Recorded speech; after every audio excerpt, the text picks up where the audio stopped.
Magandang araw mga amo at welcome sa Kalye Topics. Sa video na to ay magbibigay tayo ng komento patungkol po dito sa, alam naman po natin na pinag-aaralan po ng ating gobyerno na muling bumalik sa ICC o sa International Criminal Court at alam naman po natin na ang ICC ay ang pinaka gusto po nila ngayon ay litisin si dating Pangulong Rodrigo Duterte. So, sa kasalukuyan, maiksing ika nga i-recap lang sa mga naging kaganapan itong nakaraang araw. Dahil hindi mo na po ako gumawa ng video o magkomento patungkol po dito sa paksa na to dahil nais ko muna pong mapanood lahat ang mga aring posibleng maging balita pa o mga bagong kaganapan patungkol po dito sa issue na to, ika nga. So, sa kasalukuyan, wala pa naman po tayong nakikitang bago. Kumbaga, paulit-ulit lang po. So, ayun na nga po. At sinabi po ng malalapit sa ating dating Pangulong Rodrigo Duterte na pinaghahandaan na po ni former President Rodrigo Duterte ang kanyang depensa. Sakali man po at pumayag ang ating gobyerno na payagang litisin, repasuhin ang mga naging kaso nung war on drugs ni ni dating Pangulong Rodrigo Duterte nung siya pa po ang ating Pangulo. So, alam din naman po natin na may mga ilang matataas na prominenteng tao katulad po ni former Senator Laila de Lima at siyempre yung iba po diyan na alam naman po natin na bibilang lamang po ng ilang araw pagkatapos po pumayag ang ating gobyerno at kung papayag ang ating gobyerno na manghimasok na ang ICC sa ating judicial system ay maglilitawan na rin po itong ating babanggitin ko na rin po, siguradong lilitaw din po diyan si former Senator Trillanes dahil siyempre isa po siya sa mga masugid na kritiko, oposisyon ni dating Pangulong Rodrigo Duterte. Marami pa po. Siyempre, yung ibang mga nasagasaan ni dating Pangulong Rodrigo Duterte, magsasama-sama po yan. So, ang pinaka-question po ng marami ngayon, at nagawan ko na rin po ng video ito,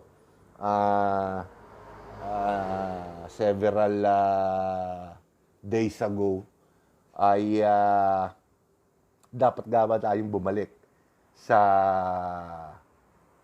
pangangalaga o dapat ba ulit tayong umanib sa ICC. At alam niyo naman po ang aking tayo o paninindigan pagdating po sa katanungan na yan. At syempre sa tingin ko dapat po na tayo ay mag-miyembro diyan dahil kahit naman po sa ang judicial system sa buong mundo, kung minsan, kung hindi mo madalas, ay may mga tao, may mga individual na nawawalan na po ng pag-asa na makakuha ng hustisya sa sariling bansa. At nakalulungkot man pong isipin na kahit sabihin po ng kahit na anong gobyerno natin o gobyerno po ng ibang bansa, na ang kanilang judicial system ay functional, gumagana, ay hindi po siguro ako makakaayon sa mga ganong pahayag. Dahil hanggat nakikita po natin na ang mahihirap ay kumbaga hindi nakakakuha ng pantay na hustisya at ang mga mayayaman, ang mga sikat, ang mga prominenteng tao ay kung makatulan man ay magaang at kung makapag serbisyo man o makulong man po ay kung hindi man saglit ay yung mga imposibleng kaso na hindi nabibigyan ng parol ay nabibigyan ng parol. Siguro dapat nga po na hindi po tayo mawala sa poder ng ICC dahil kung sadyang isang individual, isang organisasyon ay nawawala na po ng tiwala sa judicial process ng kanilang bansa, ay meron pa po silang matatakbuhan. Alam niyo po ang ibig kong sabihin, hindi ho ba? Hindi ba may mga ang kaso dyan ay rape, ng gahasa ng bata. Ilang taon lamang pong naglingkod o nakulong. Pagkatapos ay nakalaya dahil maganda raw ang ipinakita sa loob. At kasama rin niya yung kanyang edad. Kaya sila po ay binigyan ng parol. Pero kung ikaw ay mahirap, nakapanggahasa ka ng minor de edad, doon ka na mamamatay sa loob ng kulungan dahil walang iintindi sa'yo. Dahil wala kang impluwensya, wala kang pera. Siyempre, mas importante yung pera dahil kaya mong bumayad ng magagaling na abogado na kayang humanap ng butas sa batas. Di ba? Kaya yung ibang abogado na nagsasabi na patas ang ating batas, hindi po ako kumukontra doon. Hindi po ako kumukontra doon. Ang batas ay patas. Pero ang mga nagpapatubad, ang nagtatanggol sa batas ay hindi patas. Alam na alam ng mga abogado yan. Hindi ba? So, hindi rin po natin masisi yung mga tokmol na mga senador kung umastang parang sanggan sa Senado kapag sila ay naghihiring dahil ang binibira naman nila ay talagang puro walang hiya din. Kahit medyo nakakahiya na ang ating mga senador ay parang walang ika nga modo, nakakatuwa naman. Aaminin ko, natutuwa ako kung minumura nila yung mga taong alam nila na kurakot.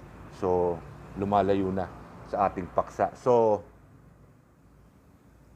yun po ang ating tayo pagdating sa pagbalik po natin sa ICC. Kumbaga, para bang pinakahuling takbuhan ng mga taong nawawalan ng tiwala sa judicial process, sa judicial system ng isang bansa. Hindi lamang po dito, at maging sa ibang bansa din po. At nag-iwan po ako ng tanong nung last video ko, nung ito po ang ating tinalakay.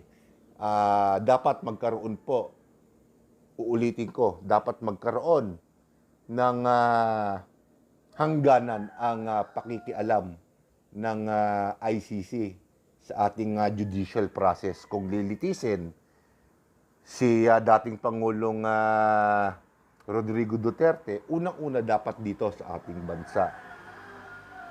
Bahala na po siguro sila sa arrangement kung paano. Kung kinakailangan may huwes na taga-ICC at may huwes na dito sa Pilipinas, kumbaga co-equal sila. Co-equal silang lahat. Kung hahatulan, kung hahatulan si dating Pangulong Rodrigo Duterte, kung mapapatunayan na talaga siya ay nagkasala, marapat lamang na ang ating batas o ang batas ng ating kapuluan, ng ating bansa ang mangingibabaw at hindi ang batas ng ICC. Kumbaga, dapat ganun. Hindi sila dapat in total control. Doon naman po ako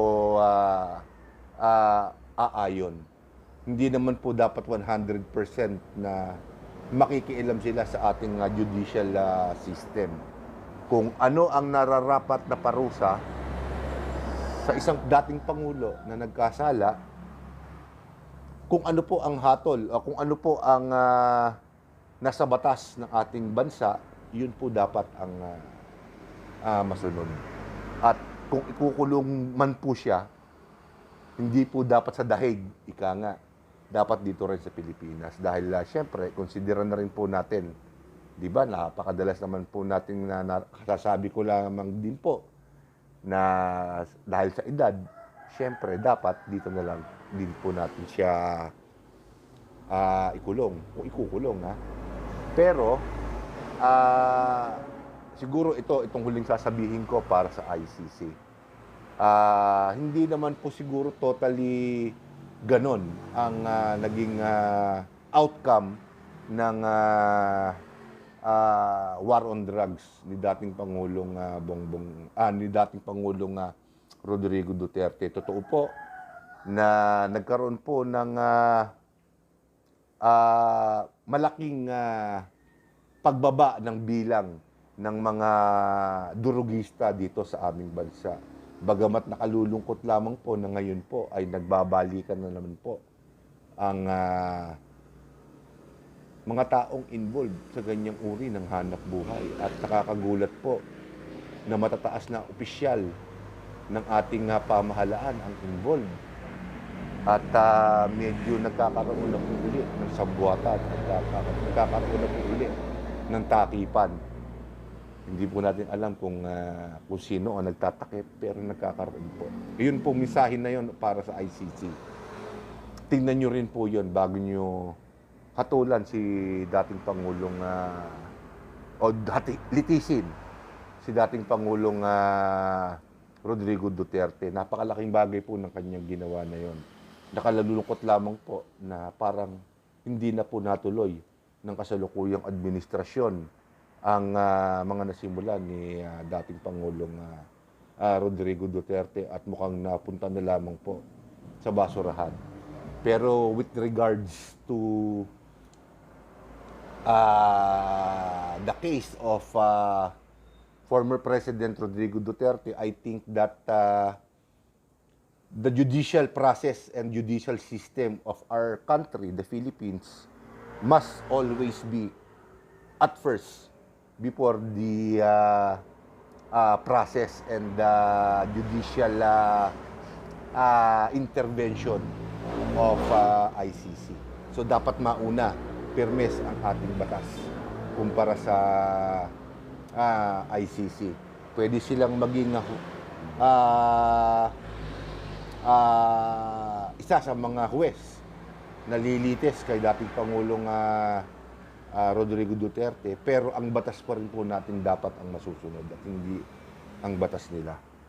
So, dito ko muna po tatapusin ang video na to at babantayan po natin itong paksa na to kung ito po ba ay magta-transpire.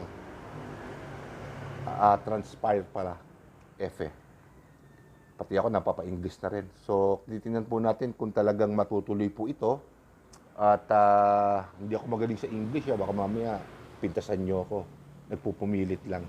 Trying hard, ika nga. So, babantayan po natin itong kaso na to at kapag meron na pong sumulpot ng mga bagong kaganapan ay bibigyan po natin ng komento. So, with that, ako po si Boss Dags. At kung dito sa channel na to, ako ang boss. Kayo naman po lahat ng mga amo ko. Marami pong salamat.